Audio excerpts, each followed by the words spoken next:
بسم الله الرحمن الرحيم رب زدني علما. So what we'll do is we'll try to go ahead with the same OSPF default root lab based on the slightly a real-time setup kind of thing.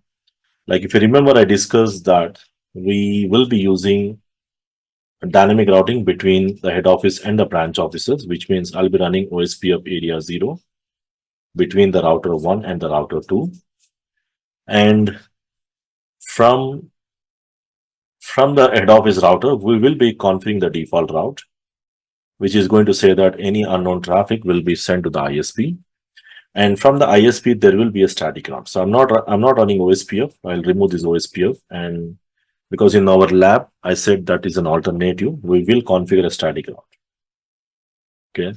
So we'll configure a static route for the public IP. So you can use any public IP, let's say anything like a specific static route.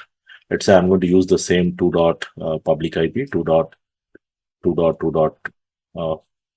from this same subnet. Okay. Let's say, let me just use some random IP 2.1.1.1 or 2.0.0.1 or whatever the IP I'm going to use. Okay.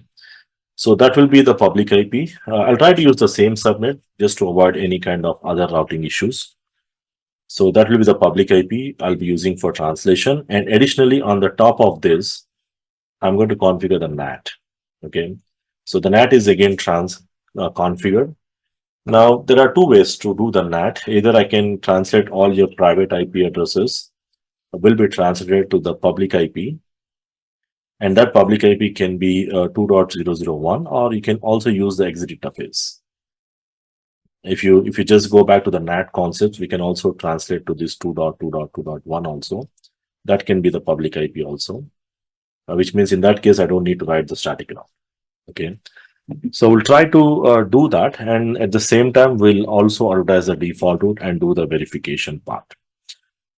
So the first thing, if you go back to the previous lab, we already configured OSPF between router 1, router 2 and router 3. I'll remove that one. The 2 dot network, which I'm advertising between them, I will remove that.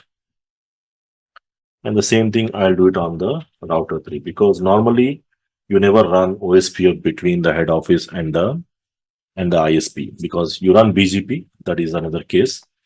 But normally you don't run dynamic routing because you never exchange any routes with the service provider, because the service provider is supposed to provide you the internet access. So you already have the default route. So what I'll do is I'll go to the router 2 and I'm going to do the NAT translations. How to write the NAT translations? We need to write all your private addresses in one network. Let's say private address, PR address, that's a private address. We are going to say permit. Now, what are the networks I have here? The private network starts with 10.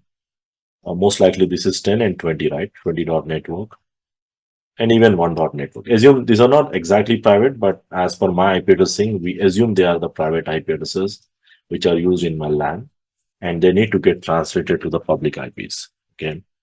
So we'll say permit 10 dot network with /20/8 I'm using. 20 dot network, and then there is 1 dot network. Anyway, I'm not initiating any traffic from one, but that's okay. So define all your private addresses in one statement. And then we have to say IPNAT inside source list. List is your access list. We have to say access list is this. And then we have to say interface overload. Interface, what is the interface I'm using? S1/1 and overload. So which means I'm saying that all these private addresses, whatever I defined inside this, has to get translated to the public IP, whatever is present on the outside interface. And then we have to give inside outside command. NAT configuration also includes inside outside. So S1/1 is outside interface facing towards ISP, and all my interfaces facing towards my LAN. Remember, all your interfaces are facing within the LAN. Like in my case, this is going to be my outside interface, which translates to public IP. And this is going to be my inside interface, and this is going to be my inside interface from where I get the private IPs. So if you have more branch offices, let's say connected, all these interfaces will be inside, because you expect all the private IPs coming from these branches. So you have to configure all them in the as an inside interface. In my example, the LAN interface as well as the WAN interface, also inside interface, because from this interface, my branch office will be sending the private addresses. So this way we are done with the NAT configurations.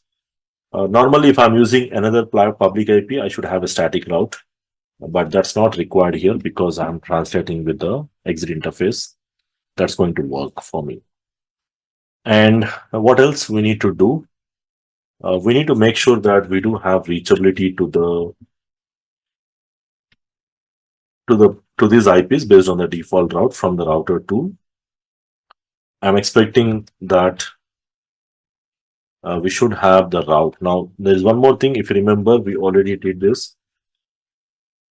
There is a default information originate already configured, which means whatever the S asterisk route is already advertised as O asterisk or OE2 asterisk route. So now if routing is perfectly configured, then I'm expecting that should work. You can see if I try to ping, the ping is working.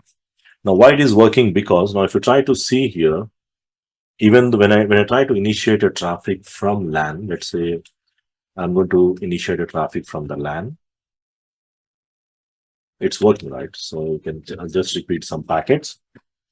Now if you go and verify router 2, where I have a NAT configured, NAT translations, you can see when I'm initiating a traffic from the router 1, this is the source address.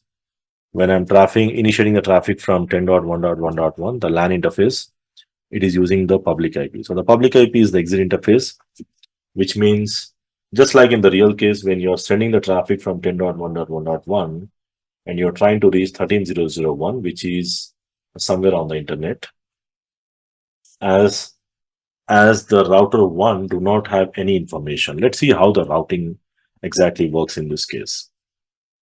So the router 1 simply says, I don't know where is 13. I don't see any route in my routing table, but I'm receiving a default route from the head office. And my job is to make sure that I'm going to send this packet to the head office. Means from wherever it is coming, from 1.1.1.2. Maybe you may have 5-6 routers in between, of course. Okay. So it will ensure that it reaches the head office, and the job to reach the head office is the protocol job. So whose job is to make sure that the packet reaches the head office? OSPF will take care, because that is what OSPF is doing in your network. And why it will take you to the head office? Because head office is advertising the default route. And that's the reason I'm receiving the default route from the head office. So it will reach the head office. Now, once it reaches the head office, now the head office will say, I want to go to 13.network. The head office also say, I don't know where is 13. You can see any route.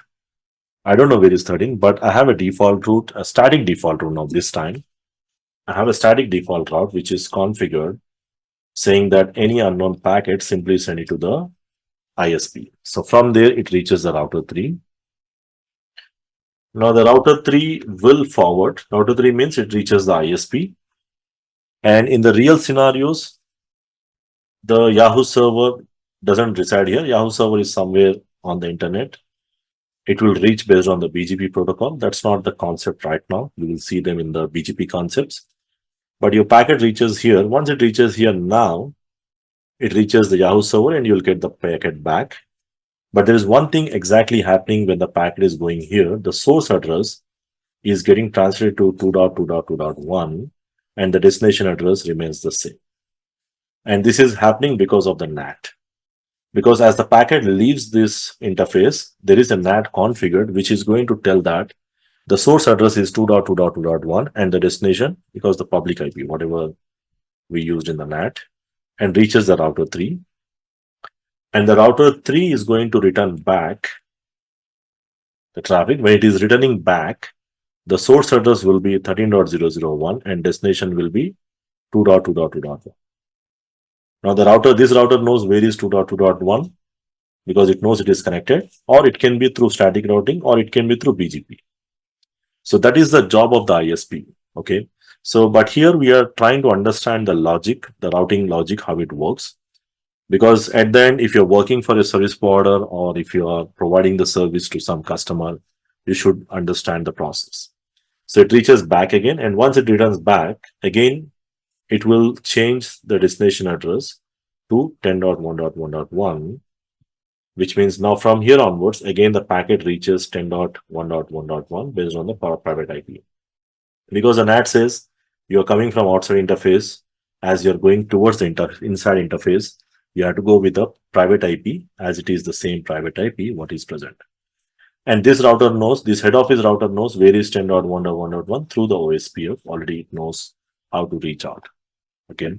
So this is how the routing is going to work in the real scenario, where you will have a mix of NAT configured on the edge router. And you don't configure NAT on every router, the edge router, that is your head office. And of course, as I said, you will not have just one ISP connection, you will have two ISP connections. Just for the sake of simplicity, I'm using ISP1, only one ISP. But technically, you will have two ISP connections because redundancy is very important. So you will get the default routes from both, and OSPF will be advertising both the default routes, and it will select any one because at the end, it will reach the head office, right? And depending upon the administrative distance, whatever you configure, it will use any one.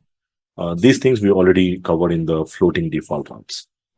Okay, so the idea here is to implement and verify the advertising of the default routes, how it works with NAT implementation, similar to production network by using one single ISP connection.